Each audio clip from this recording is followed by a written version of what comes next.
Hey, I'm Cable. Welcome to my channel. I hope you'll take a second and hit that subscribe button real quick. Today we're going to talk about goals and why goals can sometimes be unfulfilling or underwhelming. And I think you'll find tons of information on this channel about helping you grow a more successful business with new content every single week to help you out. So take a second, hit subscribe. So let's talk about goals and why they can be underwhelming, because I'm sure you feel the same as I do. As an entrepreneur, especially, you've been given the gift of achievement. Entrepreneurs, athletes, many individuals, what a great gift to have, to constantly want to strive more. But you also probably know that lonely, sick, uncomfortable feeling that can be feeling as though you really haven't accomplished much. Even though you, to other people on the outside looking in, are like, what do you mean? Like, you've done so much.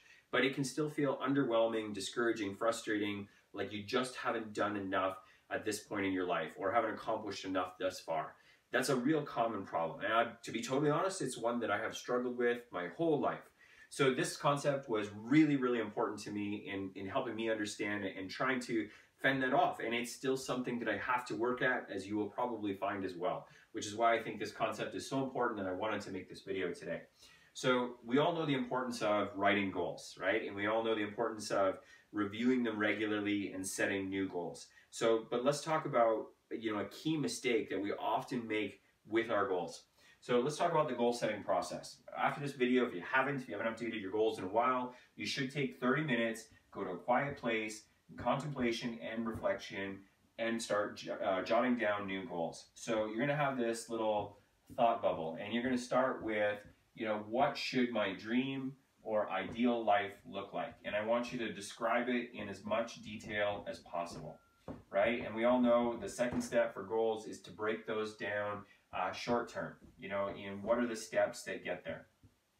So, and there could be a variety of short-term goals. They could be a few weeks to a few months. For example, if one of your goals is to make more than $1 million a year in personal income, where are you at today? And what can we do to increase that by 25% or double it in a period of time, whether that's 3, 6, 9 months, etc. And we can start to work backwards and write down those steps. But let's talk about what happens when we do that, okay? So we create our goals, short-term, long-term, and I find that it can be the same problem no matter what. And we start to go to work, okay? I'm gonna just draw a little stickman dumbbell working out here because, hey, you know what? I was a personal trainer with fitness businesses, and working out was my thing for a very long time. So as we work out and we accomplish some work, we get stronger. Or the way to illustrate it might be we start our journey up the mountain and we start reaching towards the mountain peak. The problem is that, when we do our goal planning today and we think about our dream life, it's the peak of this mountain. You envision yourself here at the top of this mountain.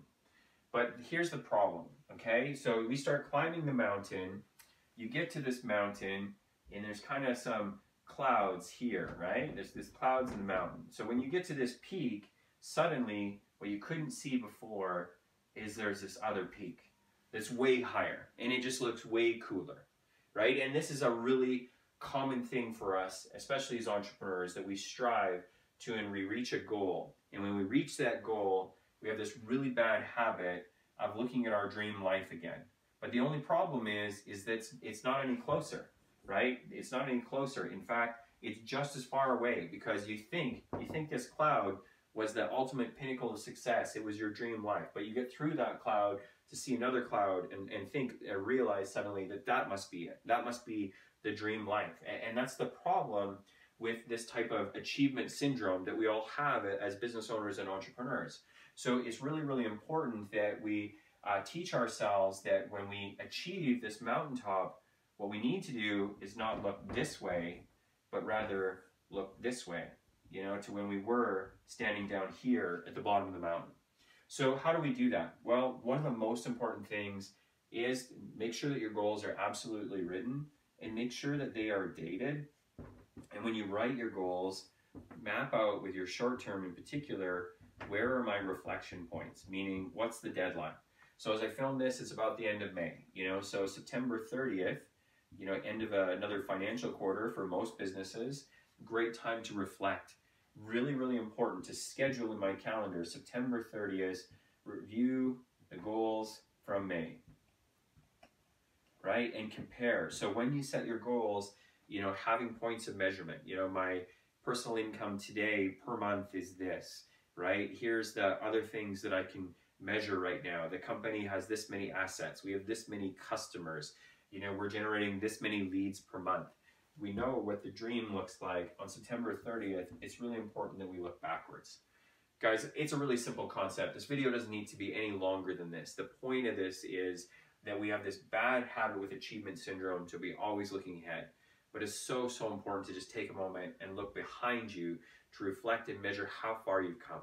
When you do that, you'll be energized, your creativity will be better, you'll be more focused, and you won't burn out as much. This is a key point of time and work-life balance management, which I'll cover a bit more in another video.